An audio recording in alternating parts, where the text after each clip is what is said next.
ദൈവനാമത്തിന് മഹത്വം ഉണ്ടായിരിക്കട്ടെ. എൻ്റെ പേര് മേരി ജോസഫ്. ഞാൻ എറണാകുളം വരാപ്പുഴയിൽ നിന്ന് വരുന്നു. ഞാൻ 2019 ജൂലൈ 26 ഇവിടെ വന്നത്. ഞാൻ വളരെ വേദനയോടെ ഉടമ്പടി എടുക്കാൻ വന്നതല്ല. എൻ്റെ മോൻ ജോലിക്ക് ഒരു 2.5 ലക്ഷം രൂപ ബോംബെയിൽ കൊടുത്തിട്ട് ജോലിയും കിട്ടിയില്ല, പൈസയും കിട്ടിയില്ല. ജോലി വേറെ സ്ഥലത്തുനിന്ന് ആവും, പൈസ നിങ്ങൾ പിന്നെ തന്നാൽ മതി എന്ന് പറഞ്ഞ് സൂത്രത്തിൽ ഞങ്ങൾ സർട്ടിഫിക്കറ്റ് അവിടെ നിന്ന് മേടിച്ചെടുത്തു. അപ്പോഴത്തേക്കും നിങ്ങൾ നോക്കിക്കോ, സർട്ടിഫിക്കറ്റിൻ്റെ കോപ്പി വേറെ സ്ഥലത്ത് കൊടുക്കാനാന്ന് പറഞ്ഞ് സർട്ടിഫിക്കറ്റ് ഞങ്ങൾ കൈക്കലാക്കി. പക്ഷേ ഈ പൈസ എന്ത് ചെയ്തിട്ടും കിട്ടാണ്ടായി. പിന്നീടും അവൻ പല സ്ഥലത്തും ജോലിക്ക് ശ്രമിച്ചിട്ട് ജോലിയിൽ ഇൻ്റർവ്യൂ മുഴുവൻ അവൻ പാസ്സാവും. ഒരിക്കൽ പോലും അവന് ജോലിയുടെ കയറ്റാന്ന് പറയും, സമയം എത്തുമ്പോൾ 2 ഷിപ്പ് അടുപ്പിച്ച് വരും. മർച്ചൻ്റ് നേവി ആയിരുന്നു അവൻ പഠിച്ചത്. 2 ഷിപ്പ് വരുമ്പോൾ ചെറിയ ഷിപ്പിൽ കയറണ്ട എന്ന് വിചാരിച്ച് അത് ഒഴിവാക്കിയിട്ട് വലിയ ഷിപ്പ് നോക്കിക്കൊണ്ട് വെക്കും. അവസാനമാകുമ്പോൾ വലിയ ഷിപ്പിലും അവനെ വിളിക്കൂല. ഇങ്ങനെ വിഷമിച്ചുകൊണ്ടിരുന്നപ്പോൾ അവന് ഭയങ്കര പ്രയാസമായി. ഞാൻ കാരണം കുടുംബത്തിൻ്റെ 2.5 ലക്ഷം രൂപയും പോയി. എനിക്ക് ഇത്രയും പ്രായമായിട്ടും ജോലിയും കിട്ടണില്ല. അവന് ജോലിയിലേക്ക് ഷിപ്പിലേക്ക് 27 വയസ്സായ പിന്നെ ഷിപ്പിലേക്ക് എടുക്കൂല. അങ്ങനെ ഇരുന്നപ്പോൾ അവൻ ഒരു ദിവസം പെട്ടെന്ന് എന്നോട് യാത്രയായിട്ട് പറഞ്ഞു, ഞാൻ ബോംബെ പോവാണ്, എൻ്റെ നഷ്ടപ്പെട്ടു പോയ പൈസ കാരണന്മാർക്ക് തിരിച്ചു തരണമെന്ന് പറഞ്ഞു. അപ്പം ഞാൻ പറഞ്ഞു, നീ ആരെ കൂടെ ബോംബെക്ക് പോകണു എന്ന് ചോദിച്ചപ്പോൾ പറഞ്ഞു, ഞാൻ തനിച്ചാണ് പോണേ, എൻ്റെ ഒരു കൂട്ടുകാരൻ അവിടെ ഉണ്ടെന്ന് പറഞ്ഞു. ഞാൻ എൻ്റെ ബന്ധത്തിൽ അമ്മയുടെ ആങ്ങളയുടെ ഒരു മകനാണ് ബോംബെയിലുള്ളത്. അവൻ്റെ നമ്പർ തപ്പിയെടുത്ത് വിളിച്ചു ചോദിച്ചപ്പോൾ പറഞ്ഞു, ചേച്ചി ആ പൈസയ്ക്ക് ബോംബെക്ക് പോകണ്ട, ബോംബെയിൽ കൊന്നിട്ടാൽ പോലും ആരും അറിയൂല എന്ന് പറഞ്ഞു. അപ്പം ഇവൻ പറഞ്ഞു, എത്ര പറഞ്ഞാലും അമ്മ പറഞ്ഞാലും ഞാൻ പോകും, ഞാൻ മരിക്കണേ മരിച്ചോട്ടെ, എന്നാലും നിങ്ങളുടെ പൈസ എനിക്ക് തിരിച്ചു തരണമെന്ന് പറഞ്ഞു. ജീവിതത്തിൽ എൻ്റെ കല്യാണം കഴിഞ്ഞിട്ട് ഞാനും എൻ്റെ ഭർത്താവും ഒരുമിച്ച് കരഞ്ഞ ഒരു ദിവസമായിരുന്നു. കാരണം 2 മക്കളാണ് ഞങ്ങൾക്കുള്ളത്. അതിൽ ഇവളുടെ കല്യാണം കഴിഞ്ഞു, പിന്നുള്ളൊരു മകനാണ്. അപ്പം പറഞ്ഞു, വേളാങ്കണ്ണി പോയി പ്രാർത്ഥിച്ച് കിട്ടിയ മോനാണ്, ഇനി കാണാൻ പറ്റുമോ എന്നറിയാൻ പാടില്ലാന്ന് പറഞ്ഞു. അപ്പം ഞാൻ ചോദിച്ചു, ഞാൻ ആലപ്പുഴ കൃപാസനത്തിലൊന്ന് പോട്ടെ എന്ന് ചോദിച്ചു. ഒരിക്കലും ദൂരേക്ക് എന്നെ വിടൂലാത്ത ആളാ. പെട്ടെന്ന് എന്നോട് പറഞ്ഞു, പോയിക്കോന്ന് പറഞ്ഞു. ഞാൻ വേഗം എൻ്റെ ഒരു കൂട്ടുകാരിനെ വിളിച്ചിട്ട് പറഞ്ഞു, എൻ്റെ കൂടെ ഒന്ന് കൃപാസനം വരെ വരുമെന്ന് ചോദിച്ചപ്പോൾ അവൾ പറഞ്ഞു 2 ദിവസം കഴിഞ്ഞിട്ട്. ഞാൻ പറഞ്ഞു, ഇല്ല, എൻ്റെ മോൻ ബോംബെയിൽ എത്തുന്നതിന് മുമ്പ് എനിക്കിവിടെ എത്തണമെന്ന് പറഞ്ഞു. അപ്പോൾ അവൾ പറഞ്ഞു, അത്ര അത്യാവശ്യം? ഞാൻ പറഞ്ഞു, അതേടി എനിക്ക് അത്ര അത്യാവശ്യമാണെന്ന് പറഞ്ഞു. പിറ്റേ ദിവസം ഞാനും അവളും അയലൊക്കത്തെ ഒരു ചേച്ചിനെ അവളും കൂട്ടി വിളിച്ചു. ഞങ്ങൾക്ക് സ്ഥലം അറിയില്ലാത്തതുകൊണ്ട് ഞാൻ ടൂറ് പോയിപ്പോൾ ഒരിക്കൽ ഇവിടെ വന്നിട്ടുണ്ട്, പള്ളികൾ കയറിയപ്പോൾ, അത്രേ എനിക്കറിയുള്ളൂ. അങ്ങനെ ഞാനിവിടെ വന്ന് പ്രാർത്ഥിച്ചെങ്കിൽ ഉടമ്പടി എടുക്കാൻ ഞാൻ റെഡി ആയില്ലായിരുന്നു. കാരണം ഉടമ്പടി എങ്ങനെയാണ് എനിക്കത് പാലിക്കാൻ കഴിയുമെന്ന് അറിയില്ല. കാരണം അപ്പം ഞാൻ തിരിച്ച് ഒരു 3:45 തിരിച്ച് പോകാൻ നേരത്ത് എൻ്റെ നേരെ എതിർവശത്തേക്ക് ഒരു കൊച്ചു വന്നു. അപ്പം ഞാൻ പെട്ടെന്ന് കൊച്ചു എന്നെ ഇങ്ങനെ നോക്കിയപ്പോൾ ഞാൻ ആ കൊച്ചിനോട് ചോദിച്ചു, മോളെ ഇവിടെ ഉടമ്പടി എടുക്കണമെങ്കിൽ എന്താ ചെയ്യേണ്ടത്? അപ്പം ഞാൻ വന്നത് രാവിലെ എന്നിട്ട് പോലും ഒരു ഉച്ചയാവാറായി ഞങ്ങളിവിടെ എത്തിയപ്പോൾ, എന്നിട്ട് പോലും ഞാൻ ആരോടും ചോദിച്ചിട്ടുണ്ടായില്ല. അപ്പോൾ ആ കുട്ടി പറഞ്ഞു, ചേച്ചി രാവിലെ വെളുപ്പിന് 5:30 പ്രാർത്ഥന ചെല്ലണം, ആഴ്ചയിൽ ഒരിക്കൽ ഉപവാസം എടുക്കണം, വൈകിട്ട് ഇന്ന പ്രാർത്ഥന എല്ലാം. അതൊരു 5 മിനിറ്റ് കൊണ്ട് ആ കുട്ടി പറഞ്ഞപ്പോൾ ചോദിച്ചു, ഇത്രയേ ഉള്ളൂ? അപ്പോൾ ഞാൻ പറഞ്ഞു, ഉപവാസം ഞാൻ എല്ലാ ആഴ്ച എടുക്കണതാണെന്ന് പറഞ്ഞു. അപ്പം ഞാൻ പറഞ്ഞു, എന്നാൽ ഞാൻ ഉടമ്പടി എടുത്തിട്ടാണ് വന്നോളൂ എന്ന് പെട്ടെന്ന് അങ്ങോട്ട് പറയത്.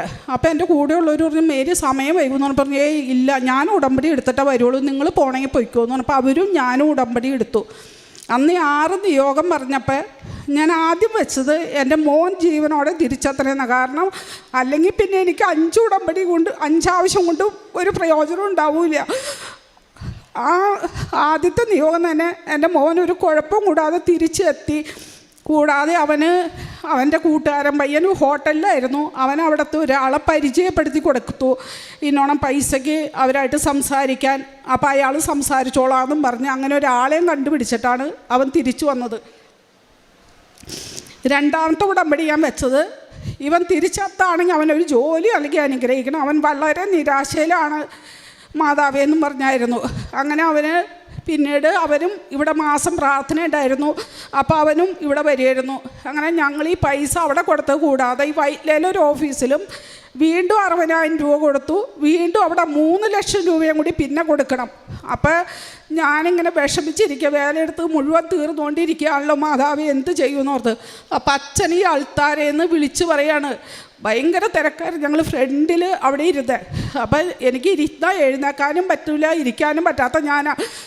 അപ്പം അച്ഛൻ പറഞ്ഞു, ഒരു സ്ഥലത്ത് പൈസ 2.5 ലക്ഷം രൂപ കൊടുത്തു, അത് നഷ്ടപ്പെട്ടു. വീണ്ടും ഇപ്പോൾ 60,000 രൂപ കൊടുത്തു. അത് കൊടുത്തോണ്ട് ഇനിയത്തെ പൈസ കൊടുക്കണമെന്നറിയാതെ ഒരമ്മ ഇവിടെ ഇരുന്ന് വിഷമിച്ച് കരയേണ്ടെന്ന്. ഇത് കേട്ടപ്പോഴേ ഓർത്തെ, അയ്യോ ഇത് എന്നെ തന്നെയല്ലേ പറഞ്ഞതെന്ന്. അപ്പോൾ അച്ഛൻ ഒന്നോടെ റിപ്പീറ്റ് ചെയ്തത് പറഞ്ഞു. അപ്പോൾ ഞാൻ ശരിക്കും കേട്ടത് ഞാൻ തന്നെയാണല്ലോ എന്ന്. അവരെ മാതാവ് കാണണ്ടട്ടോ എന്ന് പറഞ്ഞു. ഞാൻ ശരിക്കും എൻ്റെ അടുത്തിരുന്നവരെ പോലും കണ്ടായില്ല, ഞാൻ കീപ്പോട്ട് നോക്കിയിരുന്ന് കരയായിരുന്നു. അപ്പോൾ എനിക്കിനി ഉറപ്പായി, ഇനി എവിടെ പൈസ കൊടുത്താലും എന്നെ എൻ്റെ മാതാവ് കണ്ടല്ലോ, അത് മതി എന്നുള്ളൊരു പ്രതീക്ഷയായിരുന്നു. പിന്നീട് അവൻ ഇൻ്റർവ്യൂ പാസ്സാവാൻ നേരത്ത് ഈ ലോക്കറ്റും കൊണ്ടാണ് പോയത്. അവൻ ഇൻ്റർവ്യൂ പാസ്സാവുകയും ചെയ്തു. ഓറെന്ന് പറഞ്ഞ കമ്പനിയിൽ അവന് ജോലി ലഭിക്കുകയും ചെയ്തു. അതിനുശേഷം ബൈബിളിലൊരു വാക്യം പറയുന്നുണ്ട്, കാലപറക്കി നിന്നവൻ ഏറ്റവും മുൻപനായിന്ന്. ആ ഷിപ്പിൽ നിന്ന് അവൻ ഇറങ്ങിയത് കൊറോണ വന്നിട്ട് 13 മാസം കഴിഞ്ഞപ്പോഴവൻ ഇറങ്ങാൻ പറ്റിയ. അപ്പോൾ പല പ്രാവശ്യം അവൻ പറഞ്ഞു, ഞാൻ ഇത്രയും വൈകി ഇറങ്ങിയാൽ എനിക്ക് നഷ്ടമായി, ഇറങ്ങി കയറുമ്പോഴേ സാലറി കൂടുള്ളൂ എന്ന് പറഞ്ഞപ്പോൾ ഞാൻ പറഞ്ഞു, മോനെ ഇങ്ങോട്ട് ഇറങ്ങി ആരെയും കൊറോണ കാരണം അങ്ങോട്ട് കയറ്റുന്നില്ല എന്ന് പറഞ്ഞു.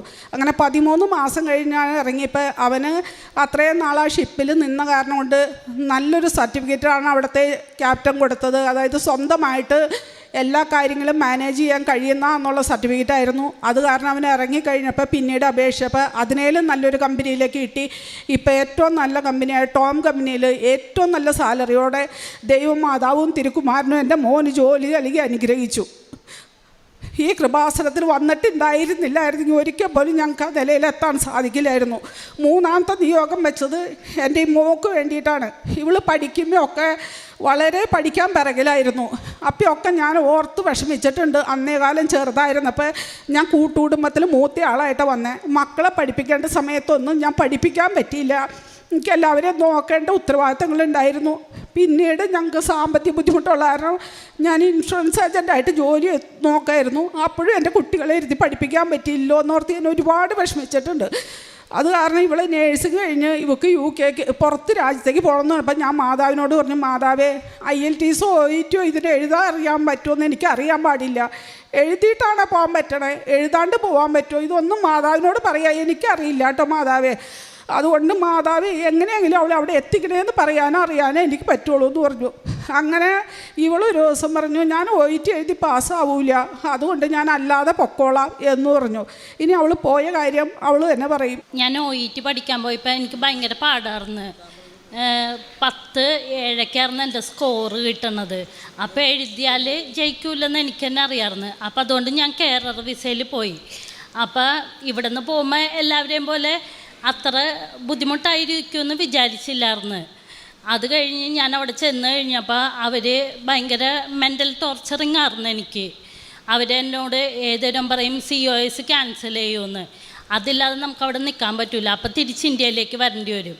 അതുകൊണ്ട് അവർ പറയണ പോലെ തന്നെ ഡ്യൂട്ടി ഷെഡ്യൂളാണെങ്കിലും ചെയ്ത് ഞാൻ ഫുൾ നൈറ്റാണ് ചെയ്യാറുള്ളൂ. അവരതാണ് എന്നെ കൊണ്ട് ചെയ്യിപ്പിക്കണത്. അപ്പോൾ ആകെ എനിക്ക് നിരാശയായി. അങ്ങനെ ഞാൻ OET എഴുതാമെന്ന് തീരുമാനിച്ച്. എനിക്കല്ലാതെ വേറൊരു ഓപ്ഷൻ ഉണ്ടായില്ല. അങ്ങനെ ഞാൻ OET ഏറ്റവും ആദ്യം അറ്റംപ്റ്റ് ചെയ്ത് എനിക്ക് കിട്ടിയില്ല. റീഡിങ്ങാണ് എനിക്ക് പോയിക്കൊണ്ടിരിക്കുന്നത്. അത് കഴിഞ്ഞ് 2ാമത് എഴുതാൻ വേണ്ടി തീരുമാനിച്ച്. അപ്പോഴേക്കും ഞാൻ ജോസഫ് അച്ഛന് സ്വപ്നം കണ്ട് അച്ഛൻ എന്നോട് പറയണതാണ്, നീ OET പാസ്സാവൂലെന്ന്. അതോടെ എനിക്ക് എത്ര പഠിച്ചിട്ടും പിന്നെ എനിക്ക് തന്നെ ടെൻഷനായി. അത് കഴിഞ്ഞ് ഞാനത് എഴുതിയെങ്കിലും അതിന് ഇതുപോലെ തന്നെ നിസ്സാര മാർക്കിന് ഞാൻ റീഡിങ് എനിക്ക് കിട്ടിയില്ല. അപ്പം ഞാൻ 3ാമത് എഴുതാമെന്ന് പ്ലാൻ ചെയ്തപ്പോൾ തന്നെ ഞാൻ മമ്മീനോട് പറഞ്ഞ്, ഇങ്ങനെ ഞാൻ ജോസഫ് അച്ഛനെ സ്വപ്നം കണ്ട അച്ഛൻ ജയിക്കൂലെന്നാണ് പറഞ്ഞതെന്ന് പറഞ്ഞ്. അപ്പം മമ്മി എൻ്റെ ഹോൾ ടിക്കറ്റുമായിട്ട് ഞാൻ ഡേറ്റ് എടുത്തു കഴിഞ്ഞപ്പോൾ അച്ഛനെ വന്ന് കണ്ട്. അച്ഛൻ പ്രാർത്ഥിച്ച് അച്ഛൻ പൊയ്ക്കോളാൻ പറഞ്ഞു. മമ്മീനോട് എനിക്ക് വേണ്ടി പ്രാർത്ഥിച്ചിട്ട് പൊയ്ക്കോളാൻ പറഞ്ഞ്. ആ എക്സാമിൻ്റെ റിസൾട്ട് ഞാൻ കഴിഞ്ഞ മാസം 22-നാണ് UK വന്നത്. അപ്പോൾ അതിക്ക് മുൻപത്തെ ദിവസം ഞാൻ അറിഞ്ഞായിരുന്നു എൻ്റെ മെയിലിൽ റിസൾട്ട് വന്നെന്ന്. പക്ഷേ എനിക്കൊരാഗ്രഹം ഉണ്ടായിരുന്നു ഏറ്റവും ആദ്യമേ മാതാവിൻ്റെ നടയിൽ വന്ന് തുറക്കണമെന്നും. അതും ആ റിസൾട്ട് അപ്പോൾ എനിക്ക് മാതാവിനോടും എൻ്റെ ഹസ്ബൻഡിനോടും മമ്മീനോടും ഒപ്പം പറയണമെന്നൊരു ചെറിയൊരു ആഗ്രഹം ഉണ്ടായിരുന്നു. എന്താണെന്ന് വെച്ചാൽ ഏറ്റവും കൂടുതൽ എനിക്ക് വേണ്ടി പ്രാർത്ഥിക്കുന്നത് എൻ്റെ മമ്മിയാണ് ഇവിടെ വന്ന്. പക്ഷെ ഞാൻ UK വന്നത് സർപ്രൈസായിട്ടാണ്. ഞാൻ ഇവിടെ വന്ന് മാതാവിൻ്റെ അടുത്ത് റിസൾട്ട് നോക്കിയിട്ട് വീട്ടിൽ ചെന്നിട്ട് മമ്മീനോട് പറയാമെന്ന് ഓർത്തത്. പക്ഷെ ഞാൻ ഇവിടെ വന്ന് റിസൾട്ട് നോക്കണതിന് മുമ്പ് ഞാൻ അവിടെ വെച്ച് എൻ്റെ മമ്മീനെ കാണണയാണ് ക്യൂവിൽ നിൽക്കുന്നത്. അത് കഴിഞ്ഞ് മമ്മീനോടും കൂടി ഞാൻ റിസൾട്ട് ഞാൻ നോക്കാൻ പോണെയാണ് പ്രാർത്ഥിച്ചേക്കെന്ന് പറഞ്ഞിട്ടാണ് ഞാൻ ഇവിടെ വന്നിരുന്ന് എൻ്റെ റിസൾട്ട് നോക്കണത്. എനിക്ക് ഒട്ടും പ്രതീക്ഷയുണ്ടായില്ല റീഡിങ് കിട്ടുമെന്ന്. ഞാൻ ഇവിടെ വന്ന് 4ാമത്തെ അറ്റംപ്റ്റ് എഴുതണമെന്ന് പ്ലാൻ ചെയ്ത് വെച്ച ഞാനാണ്. എൻ്റെ മാതാവിൻ്റെ ഒരു അനുഗ്രഹം കൊണ്ട് എനിക്ക് റീഡിങ് കിട്ടി. എനിക്കിപ്പോൾ UK സ്കോർ ഉണ്ട്. അതുപോലെ എനിക്കൊരു ഓവർ കോൺഫിഡൻറ്റ് ഉണ്ടായിരുന്നു. എനിക്ക് ലിസണിങ് എനിക്ക് 380 ഉണ്ടായിരുന്നു 2 പ്രാവശ്യവും. അപ്പം എങ്ങനെ കറക്കി കുത്തിയാലും അതും എക്സാം കഴിഞ്ഞപ്പോഴും ഞാൻ ഹസ്ബൻഡിനോട് പറഞ്ഞു ലിസണിങ് നല്ല എളുപ്പമായിരുന്നു, അപ്പം എന്തായാലും നല്ല മാർക്ക് ഉണ്ടാവുമെന്ന്. പക്ഷേ എൻ്റെ ഓവർ കോൺഫിഡൻറ്റ് കാരണം എനിക്ക് ലിസണിങ് കിട്ടിയുമില്ല. 340 നിസ്സാര മാർക്കിന് പോയി. പക്ഷേ എനിക്ക് ക്ലബിങ് സ്കോറോടുകൂടി മാതാവ് എന്നെ UK ഇപ്പം ഇതാക്കി തന്ന് സ്കോർ കിട്ടി. പിന്നെ ഞാൻ പ്രേക്ഷിത പ്രവർത്തനമായിട്ട് ഇംഗ്ലീഷ് ന്യൂസ് പേപ്പർ കൊണ്ടുപോകുമായിരുന്നു. അത് ഞാൻ UK കൊടുക്കുമായിരുന്നു. അതുപോലെ ഞാൻ OET സെൻറ്ററിൽ ചെല്ലുമ്പോഴും ഞാൻ എല്ലാവരോടും പറയും ഞാനിപ്പോൾ എന്തായിരിക്കണം അതൊരു മാതാവിൻ്റെയും ദൈവത്തിൻ്റെ ഒരു വലിയ കൃപയാലാണ്. എന്താണെന്ന് വെച്ചാൽ അതിനുള്ളൊരു യോഗ്യത എനിക്കില്ല. പിന്നെ ഞാൻ പ്രേക്ഷിത പ്രവർത്തനം ഹസ്ബൻഡിൻ്റെ കയ്യിൽ പൈസ കൊടുത്ത് പറ്റണ രീതിയിൽ ചെയ്യുമായിരുന്നു. പിന്നെ ഉപവാസം എടുത്ത് പ്രാർത്ഥിക്കുമായിരുന്നു. പിന്നെ എന്നെക്കൊണ്ട് പറ്റണ രീതിയിൽ ഞാൻ എന്നെ അറിയാവുന്നവരോടും അറിയില്ലാത്തവരോടും കാണുന്നവരോടൊക്കെ പറയുമായിരുന്നു. എനിക്ക് കിട്ടിയ കുറേ അനുഗ്രഹങ്ങളുണ്ട്, അത് ഈ വേദിയിൽ പറഞ്ഞാൽ തീരുന്നതല്ല. പരിശുദ്ധ ദൈവമാതാവിനും തിരുക്കുമാരനും നന്ദി. 4ാമത്തെ നിയോഗമായിട്ട് ഞാൻ വെച്ചത് ഞങ്ങളുടെ വീട് ഉള്ളിലേക്ക് കയറിയിട്ട് അപ്പം കാറ് കയറൂല. അപ്പം മോന് എന്നും അതൊരു വിഷമായിരുന്നു. അങ്ങനെ ഞങ്ങളുടെ വേറൊരു സ്ഥലം ഞങ്ങളൊരു 3 സെൻറ്റ് സ്ഥലം മേടിച്ചപ്പോൾ അതൊരു അമ്പലത്തിൻ്റെ അടുത്താണെന്നും പറഞ്ഞ് ഹസ്ബൻഡിന് അവിടെ താമസിക്കാൻ ബുദ്ധിമുട്ടായിരുന്നു. ആ സ്ഥലം മേടിച്ചപ്പോൾ അവർക്ക് ബാധ്യതയുള്ള കാരണം അവരുടെ സ്ഥലം ആരാ വാങ്ങിയെന്നും പറഞ്ഞ് അതിലെനിക്കൊരു മാനഹാനിയും തോന്നി. അങ്ങനെ ഞങ്ങൾ വേറെ സ്ഥലം വാങ്ങിക്കാൻ തീരുമാനിച്ചപ്പോൾ ഞങ്ങൾ ഈ സ്ഥലം വിറ്റിട്ട് എൻ്റെ ഉള്ള സ്വർണ്ണമൊക്കെ കൊടുത്ത് ഞാനതിൻ്റെ ഡയറിയിൽ ഒരു 10 പേജിലും എഴുതിയിട്ടുണ്ട്. ഒരു 50 ലക്ഷം രൂപയ്ക്ക് വരെയാണ് ഞങ്ങൾ ടാർഗറ്റ് ഇട്ടത്. അത് ഉണ്ടാക്കാനായിട്ട് ഞങ്ങൾക്ക് ഇന്നോണം ചെയ്യാമെന്ന്. പക്ഷേ സ്ഥലമൊക്കെ നോക്കിയിട്ടും ഒരു സ്ഥലവും ഞങ്ങൾക്ക് പറ്റിയില്ല, സ്ഥലവും കിട്ടിയില്ല. പക്ഷേ ഞാൻ ഉടമ്പടി വീണ്ടും പുതുക്കിയത് സ്ഥലം അന്ന് വെച്ച ഉടമ്പടിയിലല്ലേ കർത്താവ് സമയമാകുമ്പോൾ തരുമെന്ന് എനിക്കറിയായിരുന്നു. പക്ഷേ ഞാൻ ഉടമ്പടി ഒരിക്കൽ പോലും 100% ഭംഗിയായി എനിക്ക് പാലിക്കാൻ കഴിഞ്ഞില്ല. അപ്പോൾ ഓരോ തവണയും ഞാൻ ഉടമ്പടി പുതുക്കുമ്പോൾ വിചാരിക്കും അടുത്ത തവണ ഉടമ്പടി പുതുക്കിയിട്ട് എനിക്ക് കൃത്യമായിട്ട് എല്ലാം പാലിക്കണം എന്ന് വിചാരിക്കും. പിന്നെ ഞാൻ വീഴും. അങ്ങനെ ഇത് 10ാമത്തെ പുതുക്കലാണ് ഞാൻ.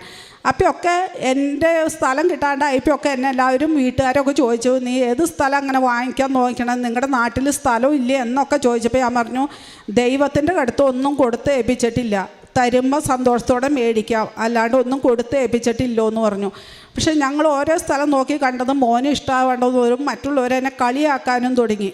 നിങ്ങൾക്ക് റോഡ് സൈഡ് തന്നെ വേണം, ഇപ്പം പറയണമെന്ന് യൂണിറ്റ് തന്നെ വേണമെന്ന്. ഒരു കാര്യം ചെയ്യും, വീടോടുകൂടി വേണ്ട തന്നെ സ്ഥലമായിട്ട് വേണം പണിയണം നിങ്ങൾക്ക്. അപ്പോൾ ഉള്ള വീട്ടുകാരോട് പൊളിച്ച് മാറ്റി തരാൻ പറഞ്ഞെന്നും പറഞ്ഞ് എന്നെ കളിയാക്കി എൻ്റെ കൂട്ടുകാരിയുടെ കെട്ടിയോ. അപ്പോൾ ഞാൻ പറഞ്ഞു ഞാൻ വിശ്വസിക്കുന്ന തമ്പുരാൻ ശക്തനാണ്, എനിക്കാ കുറവുള്ളത്. എന്തെങ്കിലും കാരണം കൊണ്ട് കിട്ടിയില്ലെങ്കിൽ അതെൻ്റെ കുറവാണ്, ദൈവത്തിൻ്റെ കുഴപ്പമല്ല, എനിക്കതിനുള്ള യോഗ്യതയേ ഉള്ളൂ എന്ന്. അങ്ങനെ പറഞ്ഞ് സ്ഥലത്തിന് കാത്തിരുന്ന എൻ്റെ മുൻപിലേക്ക് നമ്മൾ കോടി ലോട്ടറി അടിക്കൂലേ അങ്ങനത്തെ ഒരു അവസ്ഥ വന്നേ. കാരണം മോന് ജോലി കിട്ടാൻ നേരത്തും അച്ഛൻ ഇവിടെ നിന്ന് അവനെ ബ്ലസ് ചെയ്തായിരുന്നു പാസ്പോർട്ട് മേടിച്ച്. അതുപോലെ സ്ഥലം കിട്ടാണ്ടായി. ഇപ്പം ഞാൻ വന്ന അച്ഛനോട് പറഞ്ഞപ്പോൾ അച്ഛനെ എനിക്കൊരു കാശ് രൂപം തന്നു. നിങ്ങൾക്ക് ഇഷ്ടപ്പെട്ട സ്ഥലം കാണുമ്പോൾ അവിടെ ഈ കാശ് രൂപം ഇടുന്നു പറഞ്ഞു.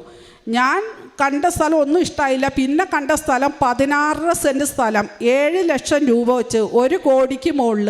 അപ്പം ഞാൻ എൻ്റെ കാശ് രൂപം കയ്യിൽ തന്നെ വെച്ചു. കാരണം അതെനിക്കൊന്നും സ്വപ്നം കാണാൻ പറ്റാത്തതല്ലേ എന്നോർത്ത്. തിരിച്ച് അത് ഞാൻ നോക്കിയപ്പോൾ അടുത്ത പറമ്പിലുള്ള കുട്ടി എൻ്റെ കൂട്ടുകാരി അവളെന്നോട് പറഞ്ഞേ അത് 16 സെൻറ്റ് സ്ഥലമാണ്, ഈ ജന്മം മുഴുവൻ നിങ്ങൾ പണിയെടുത്താൽ മേടിക്കാൻ പറ്റൂല എന്ന് പറഞ്ഞു. ഞാൻ അത് മോനോട് പറഞ്ഞു കഴിഞ്ഞപ്പോഴത്തേക്കാണ് മോന് നല്ല കമ്പനിയിലേക്ക് ഇവൻ പറഞ്ഞ സാലറിക്ക് കമ്പനി അവനെ എടുത്തത്. അത് ഞങ്ങൾക്ക് വലിയൊരു ദൈവകൃപ മാതാവ് തന്നതാ. ഈ ഇവിടെ വന്ന നമുക്ക് എങ്ങനെയാണ് മാതാവ് വഴി തുറക്കണമെന്ന് നമുക്ക് അറിയാൻ പറ്റില്ല. ആ 16 സെൻറ്റ് സ്ഥലം അളന്നപ്പോൾ 15 സെൻറ്റ് ഉണ്ട്. 98 ലക്ഷം രൂപയും അതിൻ്റെ ആധാര ചെലവ് ഉൾപ്പെടെ 1 കോടിക്ക് മുകളിലായിരുന്നു അതിൻ്റെ വില. അത് എനിക്ക് അത്രയും പൈസ ഒന്നിച്ച് കൊടുക്കാൻ പറ്റില്ല എന്ന് പറഞ്ഞപ്പോൾ മോൻ കയറിപ്പോയി എനിക്ക് ഓതറൈസേഷൻ എഴുതി തന്നിട്ട്. ആ പൈസ 3 മാസം കൊണ്ട് ബാങ്ക് മുഖാന്തരം കൊടുത്ത് 1 കോടി സ്ഥലം 2023 ഒക്ടോബർ 5-ാം തീയതി ആധാരം ചെയ്യാൻ ഈ പരിശുദ്ധ അമ്മ ഞങ്ങളെ സഹായിച്ചു. എൻ്റെ ജീവിതത്തിൽ ഞാൻ സ്വപ്നം കാണാത്തൊരു കാര്യമായിരുന്നു അത്. അതിൽ ഇപ്പം 3110, അതായത് 1922 സ്ക്വയർ ഫീറ്റ് വലിപ്പമുള്ളൊരു വീടും ഈ കഴിഞ്ഞ ആഴ്ച ഇതുപോലെ തന്നെ അതിന് പ്ലാൻ കിട്ടാണ്ടായി. ഇപ്പം അച്ഛൻ ബ്ലസ് ചെയ്ത് തന്നു. ആ പ്ലാനിന് പഞ്ചായത്തിൽ നിന്ന് ഈ മാസം പെർമിറ്റ് 4-ാം തീയതി 8-ാം തീയതി അടുത്ത മാസമാണ് പെർമിറ്റിന് സൈറ്റ് വിസിറ്റിന് ഞങ്ങൾക്ക് തന്നത്. പഞ്ചായത്ത് കൊടുത്തതിൻ്റെ പിറ്റേ ദിവസം ഞാൻ ചെന്ന് പഞ്ചായത്തിലെ പ്രസിഡൻറ്റിനെ കണ്ടപ്പോൾ പിറ്റേ ദിവസം തന്നെ പെർമിറ്റിന് കൊടുത്തേക്കാൻ പറഞ്ഞു. അവർ പെർമിറ്റും തന്നു. 3000 സ്ക്വയർ ഫീറ്റിൻ്റെ വീടിനാണ് നാളെ മിക്കവാറും അച്ഛൻ വന്ന് സ്ഥാനം കാണാൻ പോണത്. ഈ കൃപാസനത്തിൽ ഞാൻ വരുമ്പോൾ ഒരു സാധാരണയായ ഒരാളുടെ ഭാര്യയായിട്ടാണ് ഞാൻ വന്നത്. ഇന്ന് നമ്മൾക്കൊന്ന് എല്ലാം ഞാൻ ഉടമ്പടിയിൽ ഞാൻ വിചാരിച്ചത് വീണ്ടും ഇത് പുതുക്കണം. ഓരോ ദിവസവും ദൈവത്തിന് പ്രീതികരമായി എങ്ങനെ ജീവിക്കാൻ കഴിയുമെന്ന് ഓർത്ത പുതുക്കിയത്, അല്ലാണ്ട് ഇത്രയും വലിയ സ്വപ്നങ്ങൾ കണ്ടല്ല പുതുക്കിയത്. അതിനേക്കാൾ ഉപരി അന്ന് വരെ ഉണ്ടായിരുന്ന എൻ്റെ ക്രൈസ്തവ ജീവിതം, ഞാനൊരു വേദേശ ടീച്ചറാണ്. 27 കൊല്ലമായി വേദേശം പഠിപ്പിക്കുന്നു. അപ്പം എനിക്കൊരു കുറവുണ്ടായിരുന്നു. സാക്ഷ്യമൊന്നും എനിക്ക് കേൾക്കണ്ട, എനിക്കറിയാലോ ദൈവത്തിന് കഴിവുള്ളതാണെന്ന്, ദൈവം ചെയ്യുമെന്ന്. അപ്പോൾ സാക്ഷ്യം കേൾക്കൽ അത്ര ഇങ്ങനെ അറിയാൻ പാടാത്തവർ കേട്ടാൽ മതിയിലോന്ന്. അത് എന്നിലുള്ളൊരു അഹങ്കാരമായിരുന്നു. കാരണം മറ്റൊരാളുടെ സാക്ഷ്യം കേൾക്കുമ്പോഴാണ് നമ്മളുടെ കുറവും നമ്മുടെ കുറച്ചുകൂടി നമ്മൾ എങ്ങനെയാണ് ഈശോയിൽ വളരേണ്ടതെന്നും നമുക്ക് മനസ്സിലാവണത്. കൂടാതെ അച്ഛൻ്റെ ടോക്കെല്ലാം കേൾക്കണമെന്ന് എനിക്ക് ആഗ്രഹമുണ്ട്. അപ്പോൾ ഇതിനകത്ത് പരിശുദ്ധ കുർബാന കാണിക്കുമ്പോൾ എനിക്കൊരു പേടി. അത് നമ്മൾ ഫുൾ ടൈം ഇരുന്ന് കേൾക്കാൻ പറ്റില്ല. അപ്പോൾ പണിയെടുക്കുമ്പോഴൊക്കെ ബാക്കി ഞാൻ കേൾക്കണത്. അപ്പോൾ ഇത് കേൾക്കാമോ ഇല്ലയോ എന്ന് ഞാൻ പിന്നീട് പുതുക്കി ഇപ്പോൾ ചോദിച്ചപ്പോൾ പറഞ്ഞു കേൾക്കാമെന്ന്. ഇപ്പം എൻ്റെ ഏറ്റവും ഇഷ്ടം അച്ഛൻ്റെ പഴയ ടോക്കുകളും ഇപ്പോഴത്തെ ടോക്കും ഒക്കെ യൂട്യൂബിൽ നിന്ന് കേൾക്കുക എന്നുള്ളതാണ്. അതുപോലെ എനിക്കൊരു ഏറ്റവും വലിയൊരു ഇതുണ്ടായിരുന്നു സീരിയൽ കാണുക എന്നുള്ളത്. അത് ഇവിടെ ഉടമ്പടി എടുത്തതിന് ശേഷം എപ്പോഴാണ് പോയതെന്ന് പോലും എനിക്കറിയില്ല. ഒരു ദിവസം ഒരു സീരിയലിൽ ഇത് ഇഷ്ടമായില്ല. അപ്പം ഞാൻ ഹസ്ബൻഡിനോട് പറഞ്ഞു ഇവർ വെറുതെ വലിച്ചു നീട്ടാണെന്ന് പറഞ്ഞു. അപ്പോൾ ഹസ്ബൻഡ് പറഞ്ഞു നമുക്കിത് നിർത്തിയാലോ എന്ന് പറഞ്ഞു. രണ്ടുപേരും ഒറ്റ തീരുമാനമായിരുന്നു. അതെങ്ങനെയാന്ന് അത് നിങ്ങൾ പറഞ്ഞ വിശ്വസിക്കുന്നറിയില്ല. പള്ളിയിൽ കൊന്ത നടക്കുക അല്ലെങ്കിൽ പെരുന്നാളിന് നൊവേന നടക്കുമ്പോൾ ഞാൻ വണ്ടി ഭയങ്കരമായിട്ട് ഓണടിച്ച് വരുമ്പോൾ അവർ പറയും മേരി എന്തിനാ എത്ര തിരക്കെന്ന് പറയുന്ന സീരിയലിൻ്റെ ഒരു ചെറിയ വാക്ക് വിട്ടുപോകും, അടുത്ത പരസ്യം കഴിഞ്ഞിട്ടുള്ള അത്രയെങ്കിലും അത്ര കിട്ടും എന്ന് പറഞ്ഞാൽ എനിക്കാണ് ആ സീരിയൽ ഉപേക്ഷിക്കാൻ ദൈവം കൃപ തന്നത്. കൂടാതെ അത് കഴിഞ്ഞ് എനിക്ക് സിനിമ കാണുന്നതിനോടായിരുന്നു ഇഷ്ടം. ഇപ്പം അതും പോയി. രാവിലെ എഴുന്നേൽക്കുക, യൂട്യൂബിൽ നിന്ന് ആദ്യം ഞാനെടുത്ത് കൃപാസനത്തിൻ്റെ നമ്മുടെ 5:30 ഇത് കഴിഞ്ഞ് കഴിഞ്ഞാൽ പള്ളിയിൽ പോകും. പള്ളിയിൽ കഴിഞ്ഞ് വന്നു കഴിഞ്ഞാൽ ആദ്യം ദൈവത്തിന് സ്വസ്ത്രഗീതം വയ്ക്കും ഞാൻ. അത് കഴിഞ്ഞാൽ പിന്നെ അച്ഛൻ്റെ ടോക്ക് വയ്ക്കും. പിന്നെ അങ്ങനെ ഓരോന്നായിട്ട്. അപ്പോൾ എനിക്ക് ഏറ്റവും ഇപ്പോൾ സന്തോഷം ഇവിടെ വന്ന് ഇത്രയും വലിയ നിലയിലെത്തിയാലല്ല, അതെൻ്റെ ഒരു വലിയ ഭൂമിയിലുള്ള എൻ്റെ ഒരു ഉത്തരവാദിത്തമായിരുന്നു എൻ്റെ മക്കളെ ഒരു കര എത്തിക്കുക എന്നുള്ളത്. അതിന് എനിക്ക് പരിശുദ്ധ അമ്മയും തിരുക്കുമാരനും നൽകിയ നന്മകൾക്ക് ഇനി നന്ദിയായി ജീവിക്കുക. പഴയ ഇസ്രായേൽ ജനത്തോട് ദൈവം ചോദിക്കുന്നുണ്ട്, നിങ്ങളും ഞാനുമായി ഒരു ഉടമ്പടി വെക്കട്ടെ എന്ന് മോശ വഴി ചോദിക്കും. അപ്പം ജനം പറയും, ഏകസ്വരത്തിൽ പറയും ഞങ്ങളും സമ്മതം എന്ന് പറയും. അങ്ങനെ അവർ ഉടമ്പടിക്ക് ദൈവം മുദ്ര വയ്ക്കുമ്പോൾ അവർക്ക് ദൈവം 4 വാഗ്ദാനങ്ങൾ നൽകി. ഒന്ന്, ദൈവത്തിൻ്റെ സ്വന്തം ജനമായിരിക്കും, ദൈവത്തിൻ്റെ തിരഞ്ഞെടുക്കപ്പെട്ട ജനമായിരിക്കും, ദൈവത്താൽ നയിക്കപ്പെടുന്ന ജനമായിരിക്കും, ദൈവത്തിൻ്റെ പുരോഹിത ജനമായിരിക്കുന്നു. ഇന്ന് ഇവിടെ എൻ്റെ മകൻ അന്ന് ബോംബെക്ക് പോകാൻ തോന്നിയ കാരണം കൊണ്ടാണ് എനിക്ക് ഈ പരിശുദ്ധി അമ്മയുടെ അടുത്ത് വരാനും പുതിയ ഉടമ്പടിയാണ് പരിശുദ്ധി അമ്മ. ഈ അമ്മയുടെ ഉടമ്പടി മകളാവാനും എനിക്ക് സാധിച്ചത് എൻ്റെ ജീവിതത്തിലെ മറ്റെൻ്റെ ഭൗതിക ഉയർച്ചയാണ്. ഇതെൻ്റെ ആത്മാവിൻ്റെ ഉയർച്ചയ്ക്കായിട്ട് എനിക്കിവിടെ വരാൻ എൻ്റെ അമ്മ നൽകിയ വലിയ സമയത്ത് ഞാൻ എപ്പോഴും നന്ദിയോടെ ഓർക്കുന്നു. എൻ്റെ മരണം വരെ ഈ ഉടമ്പടിയിൽ ജീവിക്കാനായിട്ട് എനിക്ക് സാധിക്കട്ടെ എന്നും കൂടുതൽ എനിക്ക് എൻ്റെ ആത്മീയ വളർച്ച ദുരിതപ്പെടുത്താനായിട്ട് ഇനി സാധിക്കട്ടെ എന്ന് എനിക്ക് ആഗ്രഹം. അല്ലാതെ എൻ്റെ മക്കൾ നല്ല നിലയിലെത്തി എൻ്റെ കാര്യങ്ങൾ കഴിഞ്ഞൊന്നല്ല. ഇനി എനിക്ക് എൻ്റെ ആത്മാവിന് വേണ്ട ഉയർച്ചകൾ വീണ്ടും കൊടുത്ത് അച്ഛൻ പറഞ്ഞ പോലെ ബാങ്ക് ഡെപ്പോസിറ്റ് വർദ്ധിപ്പിക്കുന്ന പോലെ കൂടുതൽ പ്രാർത്ഥനയിലായിരിക്കാനും ഞാൻ എപ്പോഴും ആഗ്രഹിക്കുന്നു. കൂടാതെ ഈ 3 പ്രാവശ്യവും ഇപ്പം മോന് ജോലിക്കും സ്ഥലം വാങ്ങാനും മോളുടെ ഇതിനും അച്ഛനാണ് ബ്ലസ് ചെയ്ത് തന്നെ. അപ്പോൾ അച്ഛനെ ഞാൻ എപ്പോഴും നന്ദിയോടെ ഓർക്കണം. അച്ഛന് ഒത്തിരി ബുദ്ധിമുട്ടുകളുണ്ടെങ്കിലും നമ്മളെ ബ്ലസ് ചെയ്യാൻ ഇവിടെ നിൽക്കുമ്പോൾ അച്ഛനും ആരോഗ്യവും ആയുസ്സും ഒക്കെ ഈശ്വരൻ നിറയെ കൃപയും കൊടുത്ത് നമ്മളെ ഓരോരുത്തരും ഇവിടെ വന്നവരെ അനുഗ്രഹിക്കാൻ അച്ഛന് സാധിക്കട്ടെ എന്ന് പ്രാർത്ഥിക്കുകയും ചെയ്യുന്നു. പിന്നെ എനിക്ക് ഉടമ്പടി വച്ചപ്പോൾ 2 ആവശ്യങ്ങൾ എൻ്റെ ജോലിയുടെ ഉയർച്ചയ്ക്ക് വേണ്ടിയിട്ടായിരുന്നു. മോൻ ഇത്രയും നല്ല നിലയിലെത്തിയ കാരണം അതെനിക്ക് ആവശ്യമുണ്ടായിരുന്നില്ല. അത് ജോലി ഞാൻ ചെയ്ത്. അപ്പോൾ ഞാനിവിടെ സാക്ഷി എഴുതി കൊടുത്തപ്പോൾ ഞാൻ പറഞ്ഞു 80% എനിക്ക് സാധിച്ചു, 20% എനിക്ക് ഉടമ്പടി വച്ചാൽ സാധിച്ചില്ല, 20% എനിക്ക് ആവശ്യമുണ്ടായിരുന്നില്ല. രണ്ടാമത് ഒരു ക്രൈസ്തവ കുടുംബമായതും പരസ്പര സ്നേഹത്തിൽ ജീവിക്കാനും ഒക്കെ എനിക്ക് സാധിച്ചത് ഈ കൃപാസനം പരിശുദ്ധി അമ്മയുടെ മാധ്യസ്ഥത്തിലാണ്. എൻ്റെ മരണം വരെയും ആ സ്നേഹം അമ്മയോട് ഉണ്ടാവാൻ എനിക്ക് സാധിക്കട്ടെ എന്ന് പ്രാർത്ഥിച്ചുകൊണ്ട് നിർത്തുന്നു. കാരുണ്യ പ്രവൃത്തിയായിട്ട് ഞാൻ ചെയ്തത് പാവപ്പെട്ടവർക്ക് എന്തെങ്കിലും സഹായം ആവശ്യമുള്ളപ്പോൾ പൈസ ആയിട്ട് തന്നെയാണ് ഞാൻ കൊടുക്കുന്നത്. കാരണം ചിലർക്കൊക്കെ പെട്ടെന്നാണ് അസുഖം വരുന്നത്. അപ്പോൾ അവരുടെ വീട്ടിലുണ്ടാവുന്ന ആ ബാലൻസ് കുറവിന് അപ്പോൾ അതായിട്ട് കൊടുക്കണേ. പിന്നെ കൃപാസനം പത്രം ഞാൻ ആദ്യമൊക്കെ അടുത്തുള്ളവർക്ക് കൊടുത്തേ. പിന്നെ മാതാവ് എനിക്ക് ഇത്രയും വലിയ കൃപ വന്നപ്പോൾ ഞാൻ അത് ബസ്സുകളിൽ തന്നെ കൊടുക്കാൻ തുടങ്ങി. കാരണം ബസ്സിൽ പോണവർ അപ്പോൾ ചിലരൊക്കെ മേടിച്ചിട്ട് തിരിച്ചു വന്നു. അതുകൂടാതെ ഞാൻ അച്ഛൻ ഗവൺമെൻറ് ആശുപത്രി വന്നപ്പോൾ ഞാൻ അവിടെ കൊണ്ടുപോയി അവർക്ക് ഭക്ഷണം ചെറിയ സ്നാക്സിനോടൊപ്പം തന്നെ ഈ പത്രം കൊടുത്തു. ഒരാൾ എന്നെ മുറിയിൽ നിന്ന് ഇറങ്ങി പോകാൻ പറഞ്ഞ് ഭയങ്കരമായിട്ട് ഷൗട്ട് ചെയ്തു, ചേച്ചി ഇറങ്ങുമെന്ന് പറഞ്ഞു. അപ്പോൾ പുറത്തേക്ക് ഇറങ്ങി കഴിഞ്ഞപ്പോഴത്തേക്കും ഞാൻ ഓർത്തു, എനിക്ക് കിട്ടിയ കൃപയേക്കാൾ വലുതൊന്നും അല്ലല്ലോ ഈ അപമാനം, സാരമില്ലാന്ന്. അതുപോലെ അമൃത ഹോസ്പിറ്റൽ ഭയങ്കര സെക്യൂരിറ്റി, അവിടെ നമുക്ക് പത്രമൊന്നും കൊടുക്കാൻ പറ്റില്ല. അപ്പോൾ ഞാൻ അവിടുത്തെ ട്രീറ്റ്മെൻറ്റിലാണ്. അപ്പം ഞാൻ അവിടെ ഹസ്ബൻഡിനെ കാണിക്കാനായിട്ടും കൊണ്ടുപോയി കഴിഞ്ഞപ്പോൾ ഞാൻ അവിടെ ഓരോ സ്ഥലത്തും ഞാൻ പത്രം കൊടുക്കും. ആ സെക്യൂരിറ്റി എന്നെ ഓടിച്ചു വിടുമ്പോൾ ഞാൻ അപ്പുറം വഴി കൂടെ പോയി വേറെ സ്ഥലത്ത് പത്രം കൊടുത്ത് ഞാൻ അവിടെ തീർത്തു. ഓരോരുത്തരോടും ഞാൻ പയ്യെ വർത്താനം പറയാൻ മാതിരി അവരുടെ അടുത്തിരിക്കും. അവിടെ പത്രം അവരോട് കാര്യങ്ങൾ പറഞ്ഞിട്ട് പത്രം കൊടുക്കും.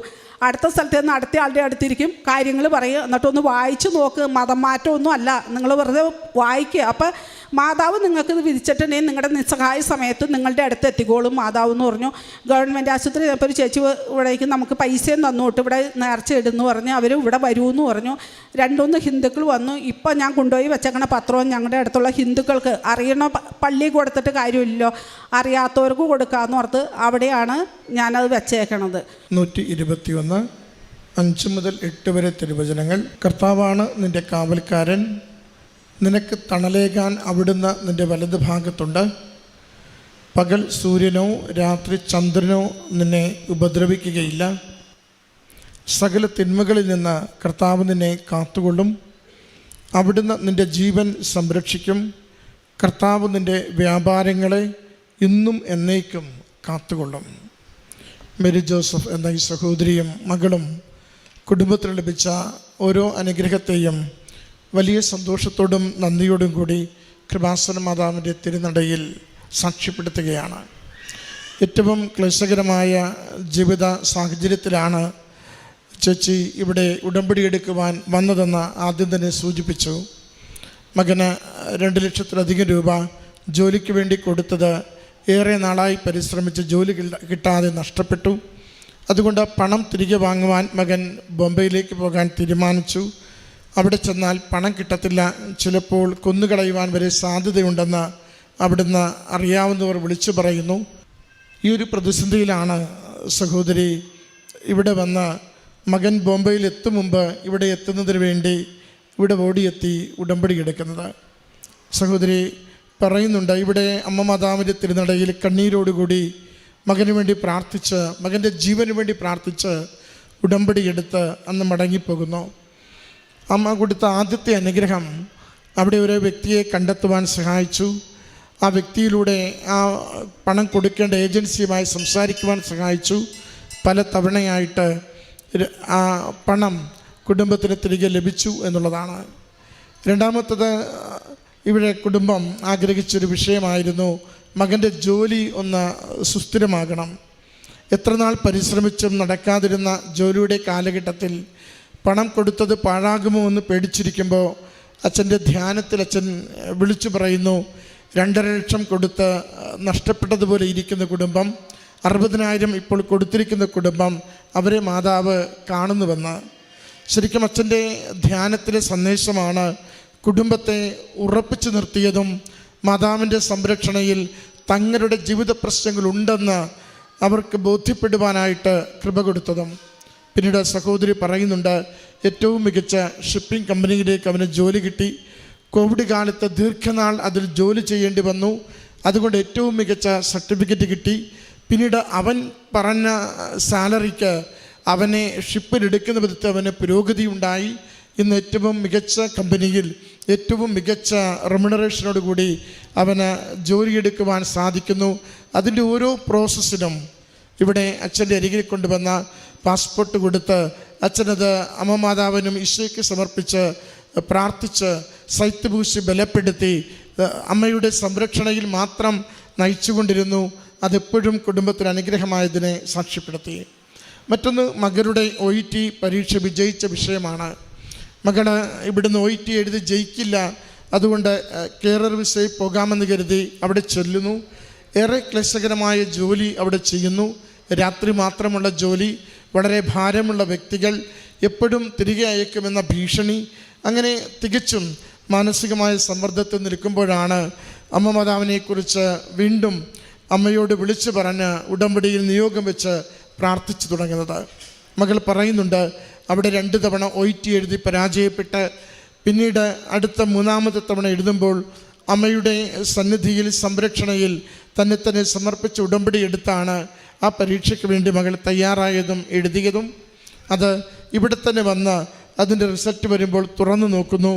അത് അമ്മ മാതാവ് ഏറ്റവും ക്ലേശമെന്ന് കരുതിയ റീഡിങ്ങിന് നിസ്സാരമായി ജയിപ്പിക്കുകയും ഏറ്റവും കോൺഫിഡൻസോടുകൂടി ജയിക്കുമെന്ന് കരുതി നിസ്സാരമായി കണ്ട മറ്റ് ഒരു മൊഡ്യൂൾ മകൾക്ക് പരാജയമായി തീരുകയും ചെയ്യുന്നു. എങ്കിലും ക്ലബിംഗ് സ്കോറിൽ മകൾക്ക് UK യിലുള്ള OET എക്സാമിലൂടെ ജോലി മകൾക്ക് ഉറപ്പിച്ചു നൽകുന്നു. അതാണ് മറ്റൊരു സാക്ഷ്യം സൂചിപ്പിച്ചത്. പ്രിയമുള്ളവരെ, പിന്നെ മറ്റൊന്ന് സ്ഥലത്തെക്കുറിച്ചുള്ളതായിരുന്നു. 5 സെൻറ്റ് സ്ഥലത്തിന് വേണ്ടിയുള്ള അന്വേഷണം. അതിനുള്ള സാമ്പത്തിക സാഹചര്യങ്ങൾ ഒരുക്കി വയ്ക്കുമ്പോൾ അമ്മ മാതാവ് അത് വലിയ വിലയുള്ള, ഏതാണ്ട് 1 കോടിയിലധികം വിലയുള്ള 15 സെൻറ്റ് സ്ഥലം കുടുംബത്തിന് താങ്ങാനാവുന്ന വിധത്തിൽ വാങ്ങുവാൻ പറ്റുന്ന സാമ്പത്തിക സാഹചര്യം ഒരുക്കി കൊടുത്തുകൊണ്ട് അതിലേക്ക് വളർത്തിയതിൻ്റെ സാക്ഷ്യവും സൂചിപ്പിച്ചു. ഓരോന്നും വലിയ വലിയ കാര്യങ്ങൾ കുടുംബത്തിന് ലഭിച്ചതിനെയാണ് സാക്ഷ്യപ്പെടുത്തിയത്. 10ാമത്തെ തവണ ഉടമ്പടി പുതുക്കി ഈ കുടുംബം നിൽക്കുമ്പോൾ പറയുന്നുണ്ട്, ഏറ്റവും പ്രധാനപ്പെട്ടത് ഞങ്ങളുടെ കുടുംബത്തിലുണ്ടായ ആത്മീയ ജീവിതത്തിൻ്റെ വളർച്ചയാണ്.